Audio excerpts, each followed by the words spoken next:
You're inside the essence of the Neo Soul movement right here on Mixed 1080 AM WUFO in the midst of a long Memorial Day weekend. Well, we're just about at the end of it. It's about 7:13 in the Queen City.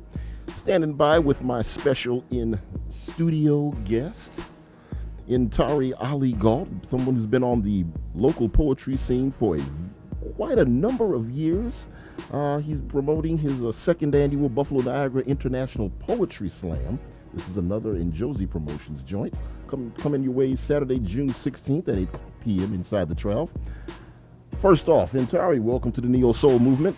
Thank you, Doug. Thank you for bringing me. All right, man. So tell me what we got going on with the Poetry Slam. Oh, okay. Yeah, I'm excited about this Poetry Slam.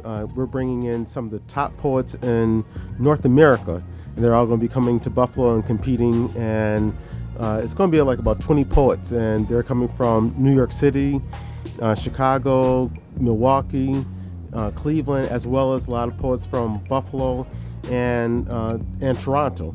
And so I'm looking forward to an exciting night. Yeah, I'm seeing the postings on Facebook. It looks like it's generating a lot of interest, and a lot of people are excited about actually coming through and competing. And hopefully this should be something to put Buffalo on the map as one of the top poetry scenes in the country.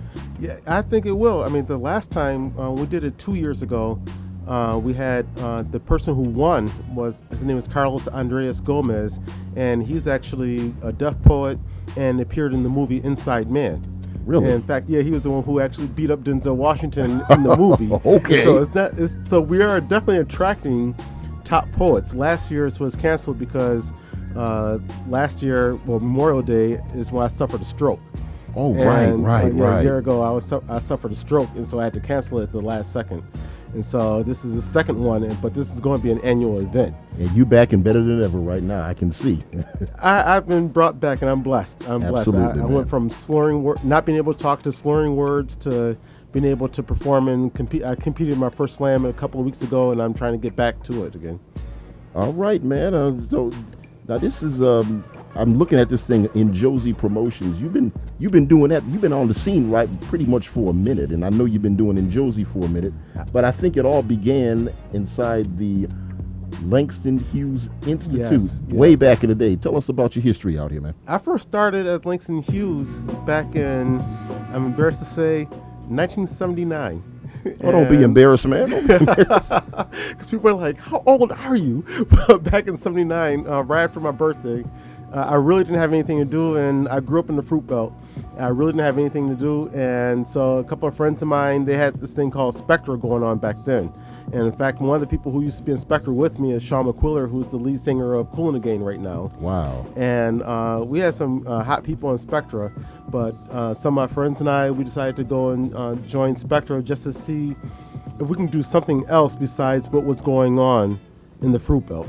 And I went from Spectra to doing some modeling gigs and doing some commercials, and but doing drama and poetry at the same time. And then back some years ago, about 93 is when I left almost everything else alone, and I went strictly to poetry. And then I started in Josie in probably about 95. And we ended up having in Josie Magazine. Right, I remember that. We had the In Josie Poets, which we still have the In Josie Poets, and we had the In Josie Poetry Slam. So we had a lot of things going on. We have the In Josie Ensemble, which is a chorus that sings with drummers and everything like that. So it's actually a big program that we have that goes along with In Josie. And one thing I know that you're also big on, in not just in Josie, not just the poetry, but as I look on Facebook, you're big on family history. Yes. And part of your family history, you yourself recently became a married man, and your wife Erica you're like a husband and wife team. Oh man, that's so strange, and having someone that to be married to, and then we perform, we work together, we compete together. Actually, we competed a couple of weeks ago against each other, and she beat me. Wow. Well, I think that might be a good thing. Because she was saying, "Well, you coached me." I'm like, I didn't mean to coach you to beat me. Yeah, I think you taught her too well, bro. But she had her own skills already. That's and all then right, then being able to do some coaching with her, and she's phenomenal. I love watching her compete and perform. I'm actually a fan, Really? like as well as her husband. You know, I'm a huge fan. two words come to mind when I think of you two, and I'm listening to you talk. Equally yoked. Yes. Would that be fair yes. and prudent to say? Oh man, if I never really understood what that meant before until I met her. And believe me, on our first date, I was dropping her off and telling her, I'm going to be around for a long time. And so you just get used to seeing me. Just put the bug in her ear, right? And she was telling me, slow down. This is our first date. But within a year, we were married.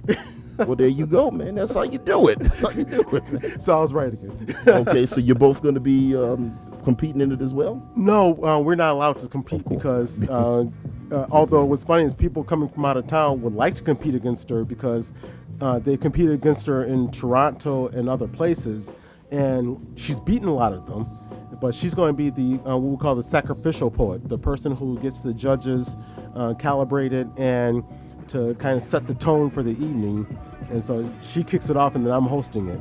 And a lot of the poets are actually complaining about her being the sacrificial poet because they're saying that she's going to raise the bar too high.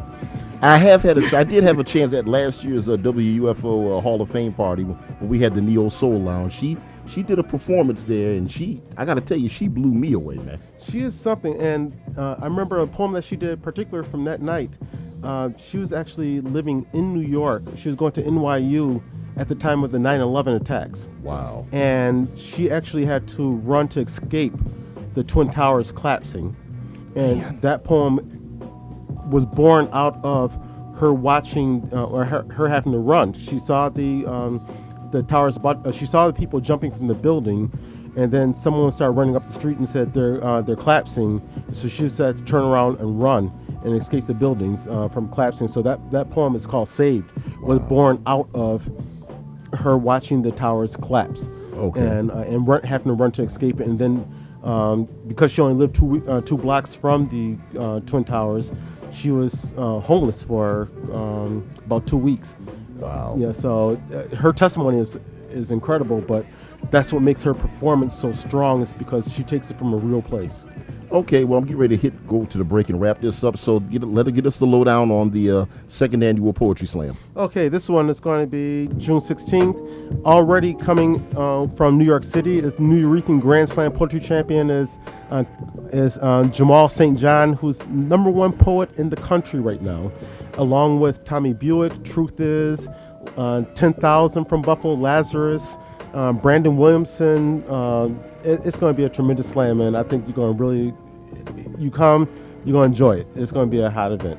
All right, man. So definitely make sure you are in the place at the 12th, Saturday, June 16th, for the second annual Buffalo Niagara International Poetry Slam. And speaking of, you mentioned Lazarus. He's coming up in the spoken word spotlight this week. Going to be featured a little bit later on after the break, along with the news, views, and issues with Christina E. Ntare, thanks for being on the show. Thank you. Thank you for inviting me. And as a matter of fact, in the coming weeks, Ntare himself will be featured in the Neo Soul Movement's spoken word spotlight, and we're going to work on getting his lovely wife Erica featured as well. So make sure you're listening out for that. Keep it locked right here. More to come on the Neo Soul Movement with Doug Ruffin, Mixed in 80 AM WUFO.